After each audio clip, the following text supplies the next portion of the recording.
Welcome back, guys, to the KeSPA Cup. We're going into the second half here. My name is Valdez. With me tonight is Wolf. And the first 3 best-of-5s here took 5 hours and 15 minutes, including breaks.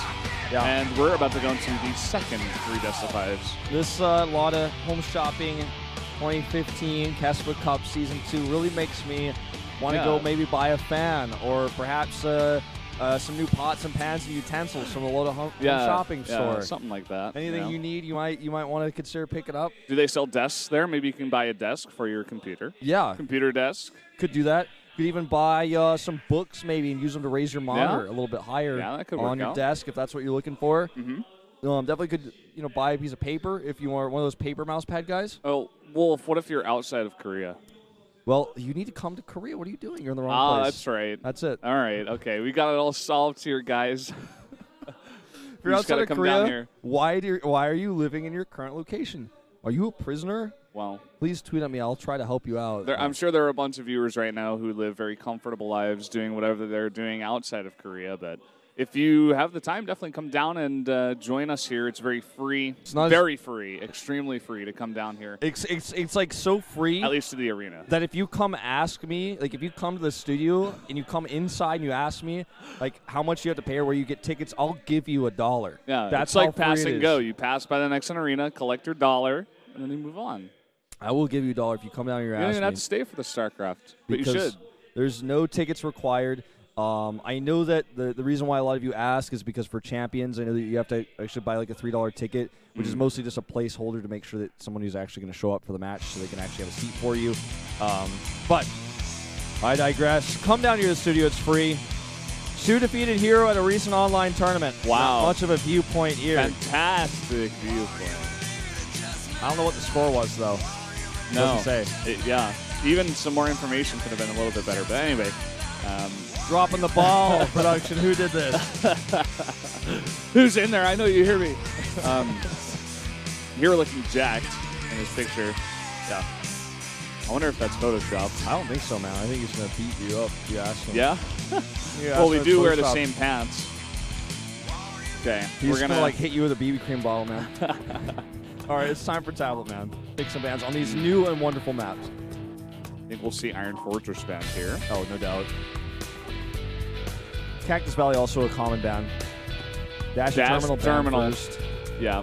Why would you do this to me, herO? Yeah, band Scrap Station on the first band. herO's haircut's a bit, I don't like it. He's getting that, I don't know. Looks like a very young boy. Trimmed bang look. Yeah. Coda gets banned on purpose. That's strange. Coda usually banned against Terrans here, but I guess most Zergs overall aren't liking it anyway. I think soO's banned it before too. Iron Fortress, the first pick here for soO, makes sense. Yeah. Cactus Valley, though, the first pick for soO. This is starting to be a really weird set of picks here.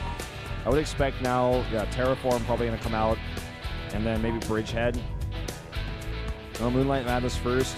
Moonlight Madness in this matchup doesn't change too much. Brewlords get a little bit stronger, basically, for the map structure. Bridgehead, very difficult for a Zerg to attack with a ground army in the middle of the map because of those bridges, obviously. And if you want to go around, it takes longer, so. These guys, they've known each other for a long time. Absolutely. They have 13 games against each other. There's a lot of games of StarCraft.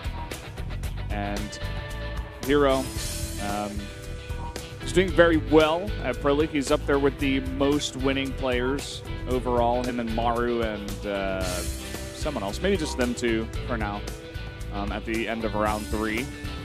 soO, on the other hand, is extremely good in ZVZ, especially in Pro League. But these days, he's just been playing better and better. And I wouldn't even be surprised to see him take this one. I think I would give herO this slight edge here. But also, I feel like we haven't seen enough games on this new map pool in PvZ. Yeah, we've seen mostly TVZs in this tournament. There weren't that many Pro losses to begin with, which is part of the reason why herO could be the last one, could be the first one or the last one eliminated to give us a clean Pro lossless round going forward. But I know some people out there would be happy with that. They certainly would. Not to name any madnesses. It's not me. So, yeah, going into this series, I feel like, yeah, hero's definitely slightly favored, but this is my favorite matchup of the day that we had already set, because I feel like if you look at this, it's so close. Like if you look at Flash versus Classic, nobody expected Flash to win. In fact, a lot of people expected Classic to win 3-0. Then we had that epic series all the way to Game 5. So I feel like this series should be another one of those really, really close series. Yeah, I think these maps are just going to provide us with really good games. So far, PvT seems to be the most fun. Yeah. You know, Protosses aren't able to play that very standard style that they've been doing for a long time, which, you know, will lead some Twitch chat people to be like, imbalanced, this map should be ruined, take them down. I play Protoss, but... you know, I think just Protosses need to figure out the new style. Like, I'm just remembering an old Starcraft joke. I just have to say before I forget. Why is the Colossus tip over? Why is that? Because it's imbalanced. I knew the answer. I just wanted you to say it. Like, yeah, it's a pretty good one. Well, that's why we've got Moonlight Madness, so you can't make Colossus over Terran. You know, I guess actually thinking about it, and we don't see Colossi all too much in this matchup anymore, but if you think about it, Corruptors are going to have that same thing that Vikings have, that same advantage fighting against Colossi. They're not as ranged as Vikings, but still, got to be careful with those. Yeah, you got to be careful where you put them, how you use them. Vipers can pull them over those locations as well. herO is a KeSPA Cup champion from last season. He defeated Dark in a best-of-7, win all the way to Game 7. herO was able to win that. You and Nule were casting that one. I remember that series. Yeah, it's a really good series. And you can see his record versus Zerg in 2015 is 27-21. herO had a fiery, amazing start to the Pro League season. And then towards the end, he hasn't been as dominant. He has lost a few matches here and there. It was surprising. Well, his loss to Departure, for example. Yeah, that happened. He got sniped a couple times. Also, he got absolutely trashed by Dream 4-0. And it didn't put him in like a slump, but it definitely affected his confidence for like 2, 3, 4 weeks. And I think he's coming out of it now, though. He's beginning to look stronger and stronger. There are other Protosses that are really making big names for themselves, namely Classic. Fortunately for him, he did go down today, but yeah. Anyway, guys, let's jump into game number 1 here. herO versus soO on Cactus Valley.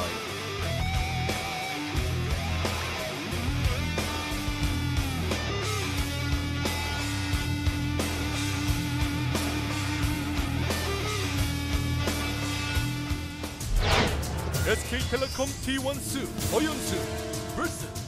CJ Entus herO, Kim Junho.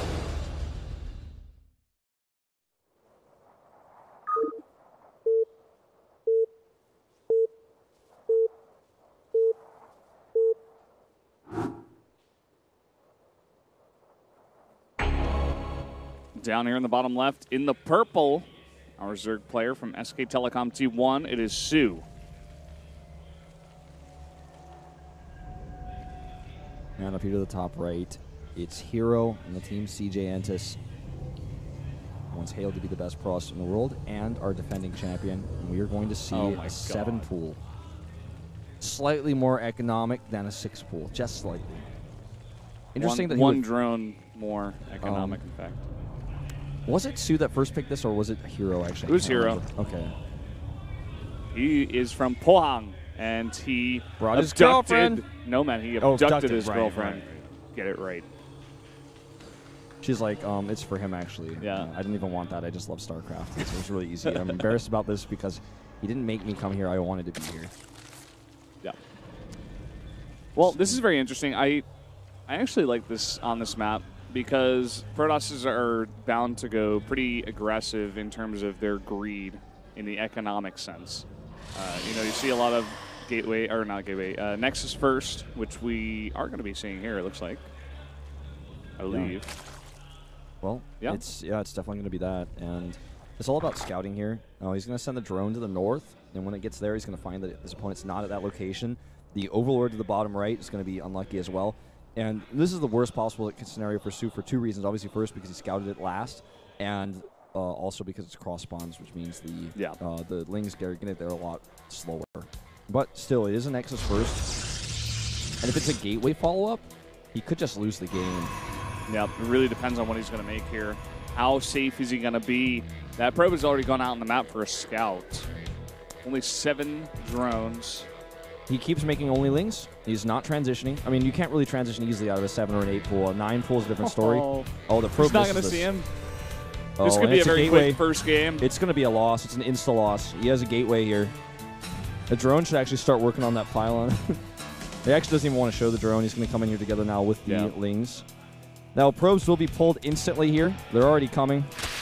Going immediately for the pylon, of course. Well, they're actually not even coming. It's like, you might just type out. Let's see what he decides to do here. Still no pull. Looks like he just wants to make as many as possible to maybe fight straight up, I guess. Yeah, that's the plan. Here we go.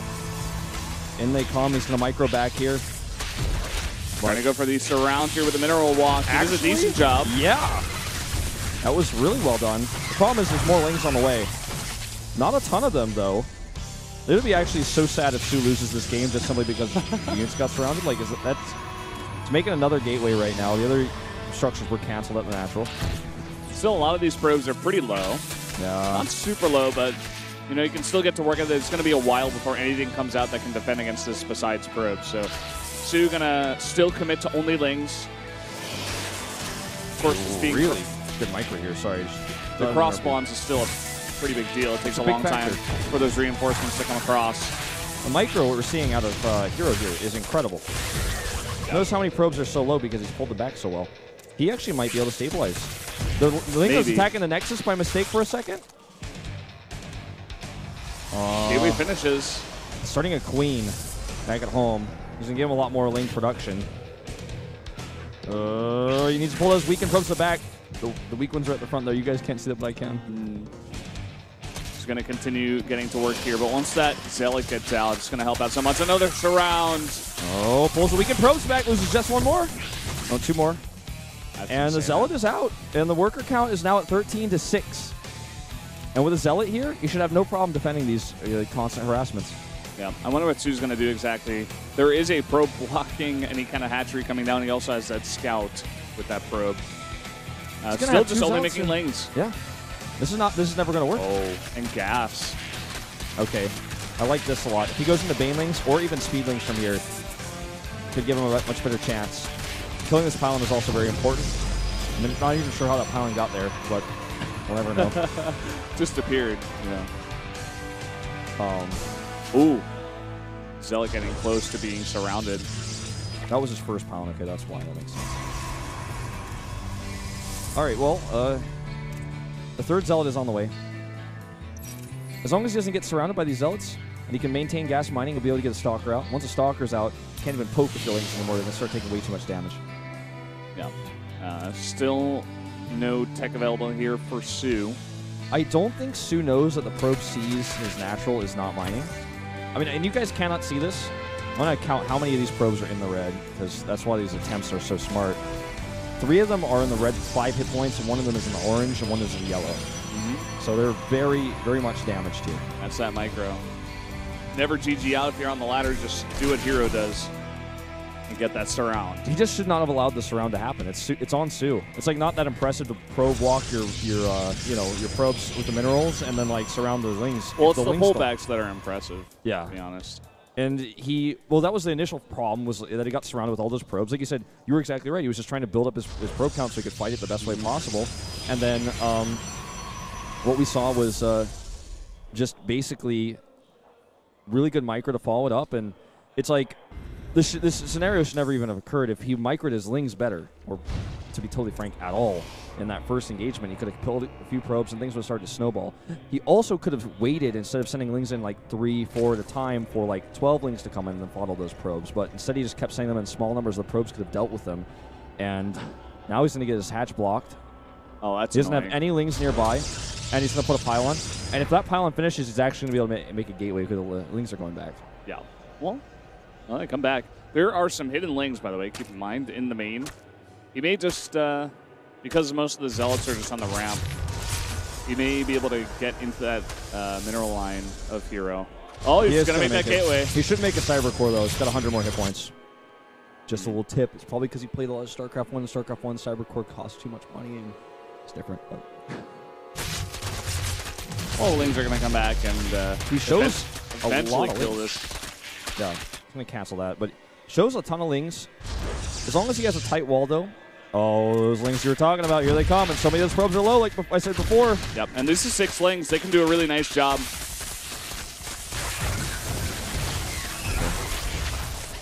Get surrounded. It's pretty nice. That's a good chunk of damage. 6 probes going down. Gives soO a better chance into this game. Yeah, he's now only a few workers behind. And there's no Nexus yet. And he can't make one either. It's going to actually cost him big if he tries to. He needs his wall set up ASAP. And soO's still making Lings. Yeah, I think he thinks he's just going to squeeze through that wall. He might. Possible. Warp Gate Research is about to finish, though. Here he goes. And you know what? He gets through. And he gets a full surround on everything. There's one force field, but is that going to be enough? It's like the worst possible scenario here for hero's units, but he still has so many zealots that it barely even matters. Like, he had one zealot in the middle of that surround that was so surrounded by zealots that he couldn't even fight. Oh, he misses the force field, too. Oh, God. This is a sloppy game, man. Yeah. It's going to be so funny if we just transition into a normal game from here. Well, it's possible. He doesn't have a Nexus yet, and that hatchery is going to finish. He just kept making so many Lings that his worker count is much lower than it should be at 15 currently, with 6 on the way. He is adding a 3rd base now as well. That was a bit gnarly, man. Had he just been able to block those Lings from coming through, he would have been in a much better spot with so many zealots. Could have even been ready to pressure with a gateway follow-up or something. Yeah. So the place we're at in this game, it's like, looks, oh, hold that thought. Oh my God. Wow. I can't even commentate this. It's a full surround on every single unit that was left. There's nothing here. You can go straight in the main base and get even more damage. There is 1 sentry. It still is a lot of speedlings. Coming in, getting more and more probe kills. Even coming in the back, 3 more Lings getting more damage. 6 probes have gone down. Remember my story I always tell about how if the Zealots on hold position, the Lings don't get through, but if it's not, they don't. And that's just the thing about Starcraft. Like, that's just how this game works sometimes. But this is something that herO absolutely could have prevented. Ooh. Loses a sentry as well, and actually might lose another probe or 2. Those probes are so low, the ones he's attacking. Okay, gets 1 more. soO is just getting so much efficiency out of all of his Lings. soO is massively ahead now. He has 3 bases. He has an insane worker lead. He's eliminated so many gateway units. There's only 1 zealot left. He killed the sentry even. He killed all those sentries. Coming back in this game is going to be a momentous task. Not to mention that he also saw the Stargate, so he knows that that Oracle is the follow-up. Should be adding spores, but he has a ton of extra queens on the way, going up to 4 now. In fact, it's a bit strange he doesn't have any spores right now. What? That's not a tight wall. Oh, man. Now going to run up the ramp, sees the Oracle come out. Yeah, now he's going to add those, because I thought the Oracle was coming a bit faster. It's not. It's funny that a Zerg player will know things like that, but Protoss will not necessarily know if that's a tight wall or not. Oh, he's going to actually target down the weakened probes. Now every probe in that mineral line is at full health. He specifically targeted every single weakened probe from the earlier There's like 1 yellow guy. Yeah. That's about it. Crazy good control. soO is, it deserves an award for this game. Best Zergling control, 2015. GG. He he knows. scouts the bases. He's like, I'm done. Yeah. What Build an over insane loss game, that man. soO miscontrolled at the beginning. That ended up meaning that herO should have won that game easily. And then he just, it was like watching a sitcom or like a funny highlight reel of mistakes. Like that Benny Hill theme should have been playing while I watched all the time soO got on the base, and he should not have. It was just so unfortunate. Like, how many times did that happen, actually? It was like 4 or 5. You know, he just cancels the gateway, and just so happens the timing works. soO sees the opportunity, runs and gets a full surround. Happens again. Then he sees a hole in the wall and gets through. Gets the full scout. He's totally prepared. Oracles do no damage, and he's too far behind. And I think I almost called him Oracle. I think herO's going to be pretty fine after that one. He looked a little bit not warmed up, you know what I mean? Yeah, no, I totally agree. Well, we saw the CJ coach went in there. One of our, not our main coach, not Coach Park, but one of their playing coaches. He went in there and he massaged hero's shoulders to talk to him. But you could tell, like, that was this understanding of, wow, that game was crazy. You should have lost anyways.